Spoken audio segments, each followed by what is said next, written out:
Hey, welcome back. I'm Hugh Hewitt. You hear me Monday through Friday on the Salem Radio Network from 6 to 9 a.m. Saturday mornings, I'm right here on MSNBC. Pleased to welcome now Chairman Ajit Pai, the man atop the Federal Communications Commission. Chairman Pai's commission sits in turn atop radio and television, and of course now the internet, at least for a couple more weeks. Chairman Pai, welcome to the program. It's great to have you. As I said, I'm a radio guy first, and so I want to start with just a radio question. The AM revitalization project at the FCC. Yeah. We need some more power. You know, the clutter is screwing up our signals. When are we going to get like up to 2 millivolts for our stations? We're working on it, and that's been part of the problem I've heard from AM broadcasters around the country is that the noise floor, as it's called, is so much that everything from power lines to your electric clock might interfere with an AM signal. So we're trying to find a consensus, working with engineers and broadcasters to see if we can make some noise there. Because we remain in floods, fires, hurricanes, people go to AM radio, and the signals are becoming increasingly difficult. Used to have to worry about bleed out in the rural America, but now it's really about too many devices screwing up our signals. It really is, and you've put your finger on why this is so important. I have personally been to Houston and Miami and Puerto Rico in the wake of the hurricanes, and I've heard firsthand from folks who said AM broadcasters were in some cases the lifeline for people in a moment of desperation. All right, let's turn to net neutrality. You are much in the news. In a couple of weeks, you're going to be taking up an order as to whether or not to reverse the 2015 rulemaking that the commission undertook on net neutrality. Ben Thompson, who runs a great blog devoted to tech strategy or something like that. Stratechery. That's it, stratechery. Ben wrote that net neutrality, I'll say it again, who can be against it? In other words, that it's just a slogan. Is he right? And I would urge any of your viewers to read carefully what Ben said, because he said essentially the choice is between regulating before the fact or regulating after the fact. If you preemptively regulate before anything bad happens, there are a lot of costs that come along with it. And that's why he explicitly said Ajit Pai is right by saying that we should return to the market-based approach, have after-the-fact regulation by the Federal Trade Commission to make sure there's no anti-competitive conduct.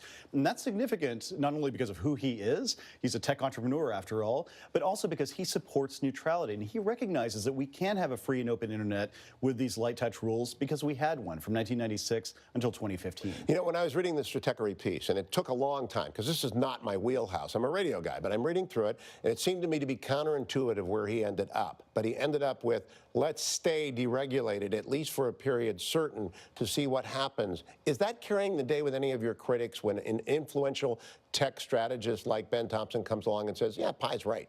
I think it does make a difference. And when he and when Mark Andreessen and Mark Cuban and others who've made their living based on these online platforms, when they say, look, we need to have rules that promote more investment in infrastructure, and what we need is more competition, not preemptive regulation from Washington, I would hope that people of good faith who are entering this debate would take those comments with some credence. Now, I have a proposition for you, having covered this on the radio for years.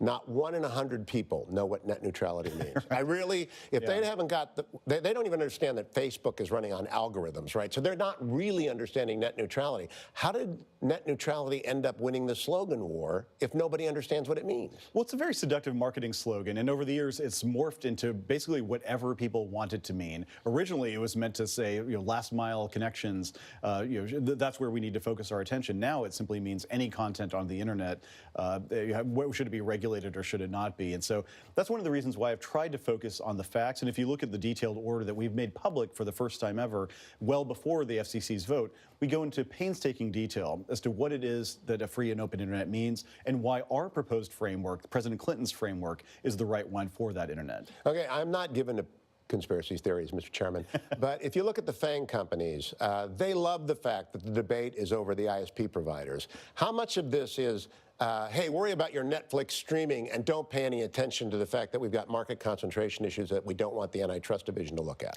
Some have voiced the concern that this is a case of, as we say in Washington, regulating one's rivals and urging federal agencies to regulate one part of the industry instead of one's own.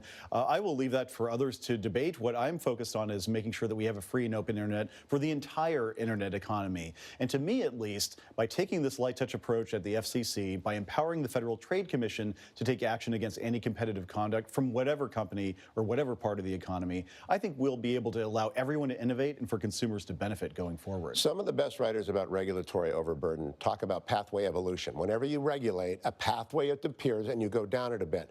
But the problem with changing course is that people have proceeded down a bit. Are those 2 years since the commission's order under President Obama's commission definitive? Will it cost too much to make the change back now? Not at all. And I think past is going to be prologue. As I said, President Clinton adopted a free market approach in 1996.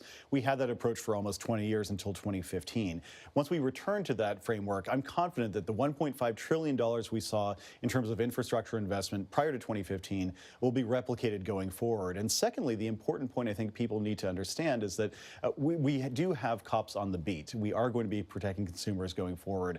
And so we're simply returning to the market-based framework that has served everybody so well. Some of these FANG companies are becoming content providers. Twitter, Facebook, they are actually producing content. At the FCC, are you beginning to view them in the way that you would view my radio show as content that has to be monitored in the way that is appropriate in the public interest? So I take a free market approach. These are private companies that have tried to innovate on this online platform, and the content that goes over their networks, I don't think should be regulated by the FCC. Others may have a debate about that, but at the end of the day, I think we want to create rules of the road that provide for a competitive marketplace and let companies innovate. As long as they're not behaving anti-competitively or otherwise violating the law, I don't think the FCC should have a role in stepping in. How can you not be behaving anti-competitively when you're as big as Facebook is, when your algorithms are so powerful, when your Google and the EU is worried about this? How can you not be anti-competitive? So that's a debate that's happening on Capitol Hill and in some agencies. And the question is, should you practice what you preach? If you're urging the FCC, for instance, to adopt heavy-handed regulations on internet service providers because you believe in the importance of free expression online, should you behave similarly and allow for expression on your platform? Should you be transparent with consumers about what you're doing and why? And that's an important policy debate that I think some on Capitol Hill are engaging in right now. A couple of weeks ago, I spoke with former Democratic nominee Hillary Clinton, and we chanced to come upon a book we both agreed was vital, which is World Without Mind by Franklin Foer. It worries about where are we headed with these enormous concentrations of power. How does that get to your desk, or do you just say, hey, go talk to the antitrust division about that? That's not for me. Partly it's for the antitrust division to worry about, but even at the FCC, we do worry about concentrated marketplaces. We want there to be competitive marketplaces, whether we're talking about the wireless industry or the radio business. And so we also have to be on our guard that the public interest, which is our standard, is always met. If it's a transaction that's before us, if it's an application for a regulatory solution that's before us, we always scrutinize everything through that lens of the public interest. And part of that public interest determination requires a competitive market. You have an open mind on net neutrality? Could someone persuade you to keep the rule as this order hearing goes forward? Well, looking at the record as we did, we had an unprecedented amount of input. We've come to the conclusion that the right approach was the Clinton free market approach from the 1990s all the way. You're not changing.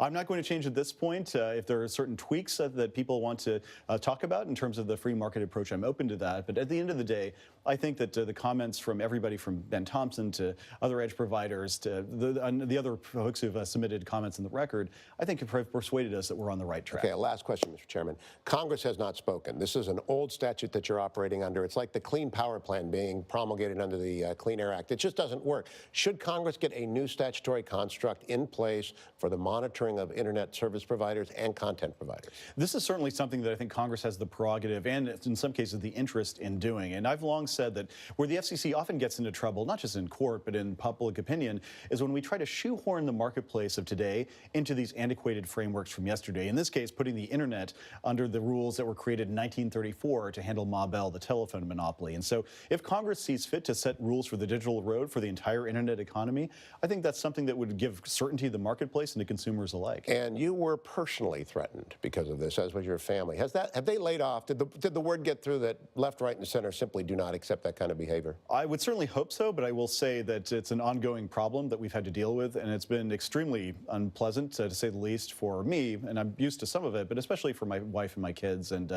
they're not part of this public policy debate, nor should they be brought into the debate. So it's ongoing? It's still going on? Unfortunately, there are some security issues that we've had to tend to. The world in which we live. Chairman, thank you for coming and talking to me about this. Good luck in the rulemaking ahead. Don't forget, radio also needs some help when you get back to that. We're on it. We're on it. We're on it. I'll be right back. And don't go anywhere. We still need our radio. That's why I'll be lobbying. I'll be right back.